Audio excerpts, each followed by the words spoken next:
Olá, graça, paz e alegria. A porção de hoje, recomendada para a leitura da Bíblia em um ano no plano sequencial, é do Salmo 1 ao Salmo de número 5. Será um grande desafio termos essas nossas mensagens a respeito do livro dos Salmos, como será de Provérbios ou até mesmo do livro dos profetas.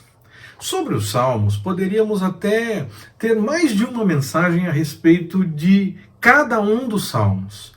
Quando eu escrevi as mensagens a respeito do livro dos Salmos para o Compartilhando na Web, acho que de 2006 até 2010 fiz essa sequência de mensagens falando de cada um dos Salmos.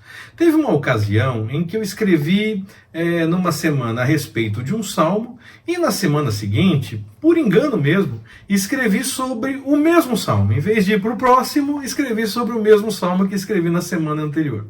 Em alguns casos, como no caso do Salmo 119, por exemplo, acho que o 78, se não me engano, teve alguns sim, que teve mais de uma mensagem a respeito de cada um desses salmos. Mas a grande maioria teve uma única mensagem a respeito de cada um desses salmos. Mas esse que eu escrevi duas mensagens, elas acabaram sendo complementares. Quando eu organizei as mensagens e vi que tinha escrito duas, fui verificar se tinha escrito alguma coisa repetida, mas eu não escrevi nada repetido. Eram mesmo duas mensagens diferentes a respeito do mesmo salmo, porque cada uma abordou uma possibilidade devocional diferente.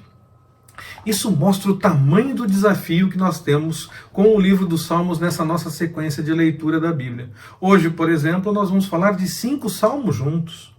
O entendimento que tem para este momento, nessa sequência de mensagens, é que devemos ter uma aplicação a respeito de cada um dos salmos. Se fosse um texto escrito, por exemplo, talvez nós tivéssemos 1 ou 2 parágrafos, mais ou menos, a respeito de cada um dos salmos, para poder ter uma aplicação a respeito de cada um. Pelo menos algo assim. E permitindo o Senhor, quem sabe nós possamos fazer uma sequência de mensagens a respeito do livro dos Salmos durante um tempo, também dessa forma, com mensagens, quem sabe, diárias, como estamos fazendo com a sequência de leitura da Bíblia. Eu penso mesmo que nós venhamos a fazer durante um ano mensagens sobre os Salmos, aí mais de uma sobre cada um, mas quem sabe tentando cobrir o período de um ano, os 150 Salmos. Eu acho que ainda assim nós não vamos esgotar todas as possibilidades de aplicações espirituais e devocionais que nós podemos ter dentro desse livro. Esse é o tamanho do desafio de fazer essa sequência de mensagens para o nosso desafio de leitura da Bíblia. O foco principal, claro, é a leitura da Bíblia. Estou junto com vocês fazendo a leitura da Bíblia e fazendo uma série de mensagens falando algumas coisas a respeito de cada um dos textos que nós lemos a cada dia. Feita essa introdução, vamos para as mensagens com base nesses 5 primeiros salmos do livro dos Salmos. Vai ser uma mensagem corrida e sempre pretendo, dificilmente devo citar, estou falando desse salmo agora ou daquele salmo agora. A ideia é fazer realmente uma mensagem corrida, possivelmente seguindo na sequência realmente em que os textos, nós vamos ler os textos na Bíblia, mas pode ser que inverta alguma ordem para poder fazer alguma organização. De qualquer forma, nós vamos falar com algumas aplicações de devocional e espiritual, algumas aplicações devocionais e espirituais a respeito dos salmos que nós tivermos feito a leitura a cada dia. Nesta sequência, nós vemos, por exemplo, algumas sugestões de coisas que podem nos distanciar do Senhor. Por exemplo, andar no conselho dos ímpios, cujo caminho perecerá, diz o Salmo. Andar no conselho de pessoas que não conhecem de fato a Deus e não fazem a sua vontade, dizem conhecer ou até fazer, mas não praticam de verdade aquilo que o Senhor diz, o que o Senhor recomenda e diz na sua palavra. 2. Deter-se no caminho de pecadores. Eles não prevalecerão na congregação dos justos. acabar tendo as mesmas ações, tomar decisões em conjunto e até mesmo ter as mesmas atitudes por algum interesse qualquer particular e comum entre o que nós estamos buscando e o que essas pessoas estejam buscando.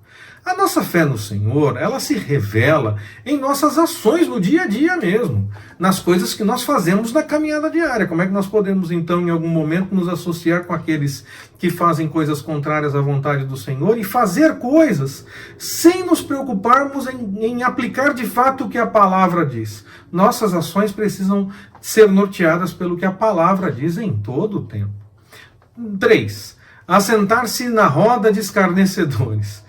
Nós temos que tomar cuidado com as palavras que não bendizem, que não agregam. É fato que nós não falamos o tempo todo a respeito das coisas do Senhor. Mas qualquer coisa que nós venhamos a falar precisa ser dita, podendo ser dita na presença do Senhor. Afinal de contas, é assim mesmo que acontece. Precisamos fugir dessas 3 coisas, por exemplo, que eu falei agora: andar no caminho dos ímpios, deter-se no caminho dos pecadores e assentar-se na roda de escarnecedores, pois esse caminho perecerá. Mas o justo, esse será abençoado buscando a vontade do Senhor. Aqueles que possuem algum poder aqui na Terra, ou até mesmo as pessoas que acham que possuem uma posição mais elevada que outras pessoas, podem até maquinar algumas coisas, tentar fazer algumas coisas contra a vontade do Senhor e ter algum tipo de prosperidade num primeiro momento, mas o intento contrário à vontade do Senhor não prosperará por muito tempo. Pode confiar, não desanime. Não há intento contrário à vontade do Senhor que não receba a desaprovação dele. E no devido tempo, no tempo certo, no tempo do Senhor, as coisas contrárias à vontade dele serão derrotadas. O Senhor virá em vitória e aqueles que seguem a sua vontade viverão essa vitória com ele. Siga o Senhor, que é o melhor que você pode fazer. Como o salmista expressa, nós não devemos deixar que palavras contrárias, testemunhos que são deixados de lado por alguns, ou até mesmo situações adversas, nos tirem o alvo que é a busca pela vontade do Senhor. Independente de falta de testemunho de alguns, de situações adversas que se levantam contra nós, de difamações, de qualquer coisa que tente nos tirar o foco, que é a busca pelo Senhor, nós devemos sim manter esse foco e bem ajustado. Isso vale a pena. O salmista também confia piamente na intervenção do Senhor no meio do tempo da angústia. Aliás, ele cita que teve a tranquilidade mesmo no meio de um problema e clama mais uma vez para que o Senhor ouça a sua oração. Ele tem fé que o Senhor vai agir novamente, como já agiu no passado, ele já tem essa experiência com o Senhor. Nós, da mesma forma, passamos por situações complicadas. Nós acabamos de falar sobre o livro de Jó, lemos o livro de Jó, então sabemos muito bem que nós passamos por coisas complicadas enquanto estamos nesta vida. Nós enfrentamos dificuldades, mas sempre nós podemos sentir o cuidado do Senhor, mesmo no meio da angústia, mesmo diante de uma situação complicada, mesmo antes que nós possamos vislumbrar uma solução definitiva para a dificuldade, ainda assim, podemos sim sentir o cuidado do Senhor quando buscamos a sua vontade. E não há iniquidade que possa ter sucesso para sempre. Se o salmista nota que o Senhor não tem prazer nessas coisas, na iniquidade, é porque ele, o salmista, nota que ao redor dele essas coisas acontecem. Se não houvesse iniquidade ao seu redor, ele não precisaria nem citar essa realidade. Mas o Senhor não tem prazer nisso e vai mudar o quadro no momento certo. Não importa se você vê que quem mentiu, difamou ou que fez qualquer coisa contrária à vontade do Senhor está tendo algum momento de tranquilidade ou de notoriedade. É uma tranquilidade, uma notoriedade aparente, pode ter certeza, e com tempo determinado, contado. A verdadeira paz, essa eterna, vem do Senhor e em realizar a sua vontade. O Senhor não tem prazer no erro e não permitirá que o erro dure ou perdure. O Senhor cuidará de você, pode ter certeza disso, creia nisso.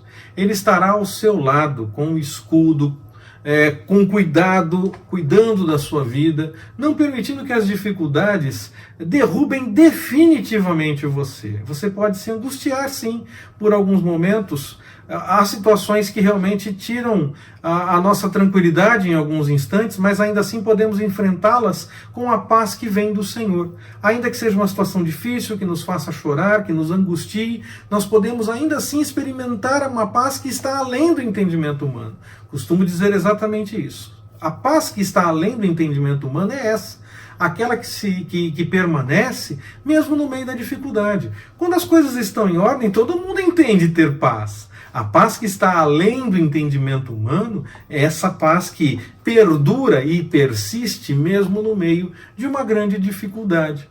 Mesmo que nós tenhamos momentos de choro, nós confiamos que o Senhor está cuidando de nós e nos acompanhando durante todo o trajeto da dificuldade. Basta você buscar a vontade dele e você vai experimentar isso. O Senhor vai lutar com você, vai lutar por você e com você. Pode ter certeza disso. Que o Senhor nos abençoe. Forte abraço, até mais, permitindo o Senhor.